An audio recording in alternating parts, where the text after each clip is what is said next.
Ndabasuhuje kandi mbahaye ikaze mwebwe mwese mwahisemo kudukurikira. Ni karibu cyane ku nsanganyamatsiko yacu y'uyu munsi, aho tugiye kuvuga kuri style enye cyangwa se ubwoko bune imiryango ihitamo kureramo abana.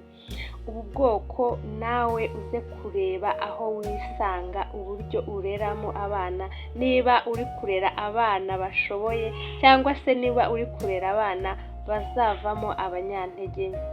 Ngaho rero ni karibu ntucikwe. Shimira cyane uwakoze subscribe, ukora like, ujya muri comment akatubwira, ndabashimira cyane mwese. Nawe utarakora subscribe, please ni ugukandaho gusa kandi nta mwanya nta kindi bisaba, ni ugukandaho bikaba biratunganye. Ndagushimiye ko wemeye kubikora, bidutera courage kandi bituma n'ibiganiro byacu bigera kure bikamenywa na benshi.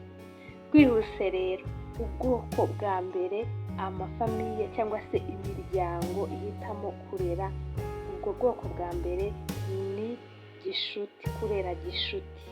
Ahangaha ubu bwoko bwo kurera umwana n'umubyeyi baba ari inshuti. Ni ukuvuga ngo nta mategeko agenga urugo baba bafite, buri wese bafite uburenganzira busesuye, freedom, biba buri wese aba yisanzuye ku rwego rwo hejuru. Haba harimo gukundana, haba harimo care nyinshi, kwitanaho, ariko nta discipline runaka, nta murongo ngenderwaho, nta cyemewe nta kitemewe.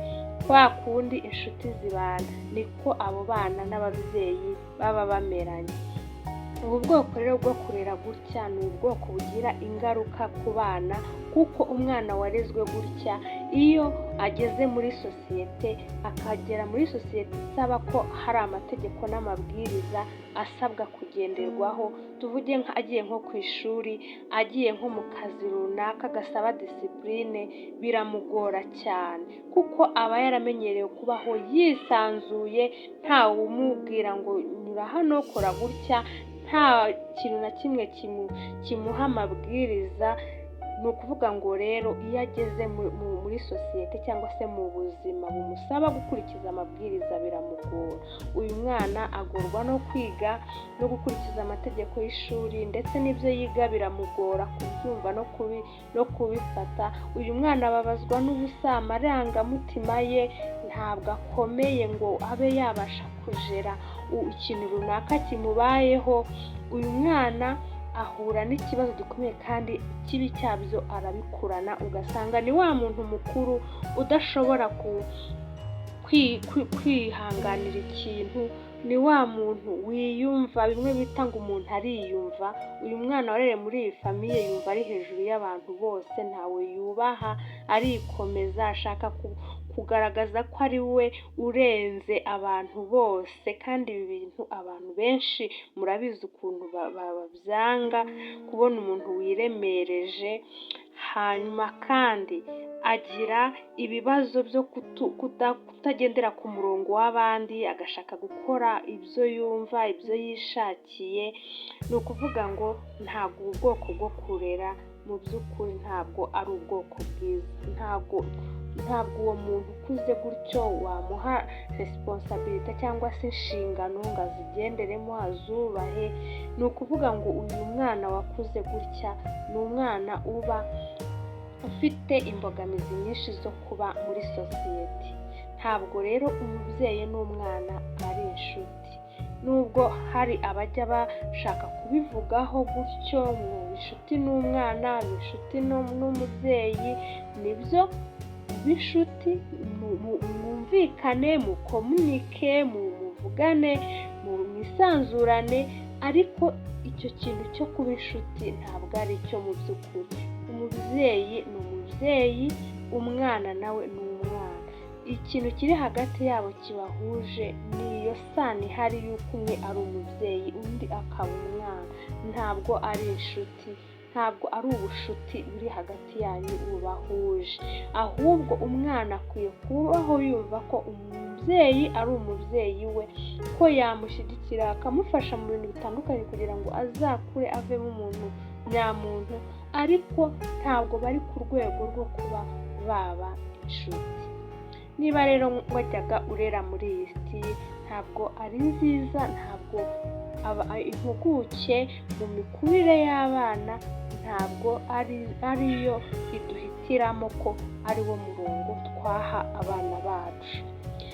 Ubwoko bwa kabiri abantu bakoresha barera ni ubwoko bw'igitugu cyangwa se famiye y'abanyagitugu.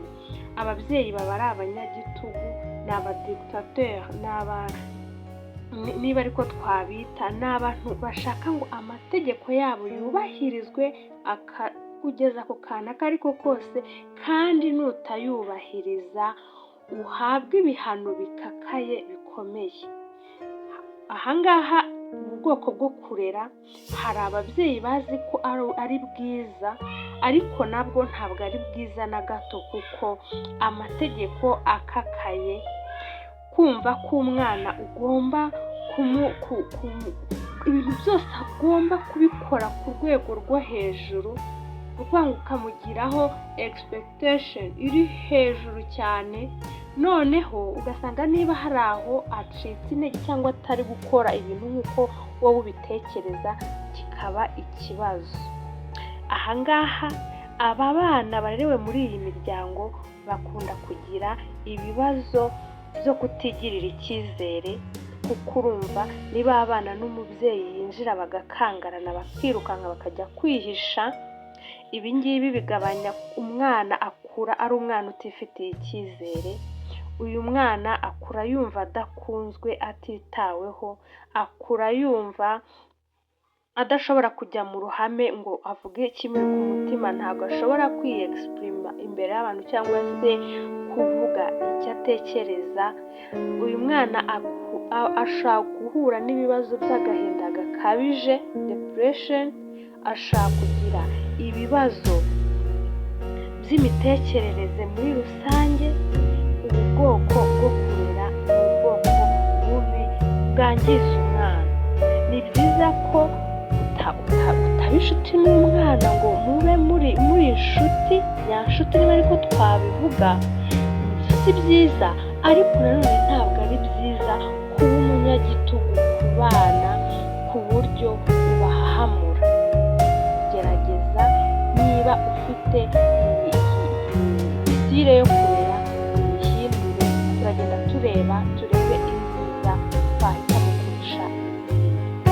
Hari abandi bantu rero, ubu bwoko bwa gatatu, hari iyindi famiye irera noneho yita ku by'ibanze.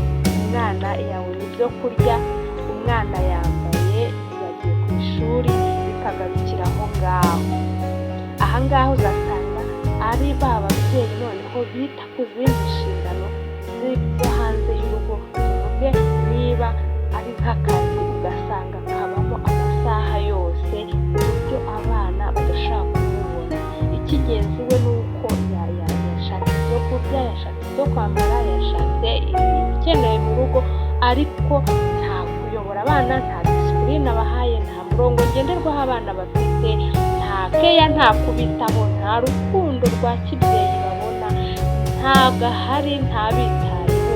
Umutima we uri mu bindi by'ibanze barabifite, ariko ibindi bishyigikira imikurire myiza n'imibereho y'umwana ntabwo babifite, nta nubwo babifitiye umwanya. Izi famiye rero nazo usanga aba bana bakura ari abana badashobora gutsinda neza mu ishuri, aba bana bagira agahinda gakabije, aba bana bakura ari abana batazi batifitiye icyizere. Bigira ingaruka nyinshi zitandukanye, kuko nawe ibaza umwana ukura atazi umubyeyi we, atazi umwanya, nta mwanya umubyeyi we amuhaye, ntamubajije ikibazo afite, ntamwitayeho ngo amuyobore, amwereke inzira ikwiriye yo gukurikira.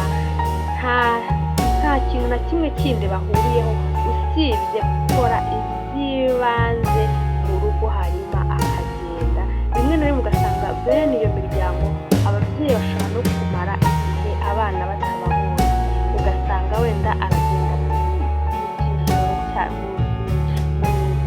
aragenda mu gitondo cya kare agarutse mu ijoro bikuze abana baryamye, cyangwa se arafata iminsi akagenda akajya ahantu kure, wenda yagiye mu kazi cyangwa se yagiye muri izindi gahunda ze runaka, abana basigaye akamara nk'iminsi batamubona, yaza nabwo akabifata nk'aho ntacyabaye agakomeza gahunda ze.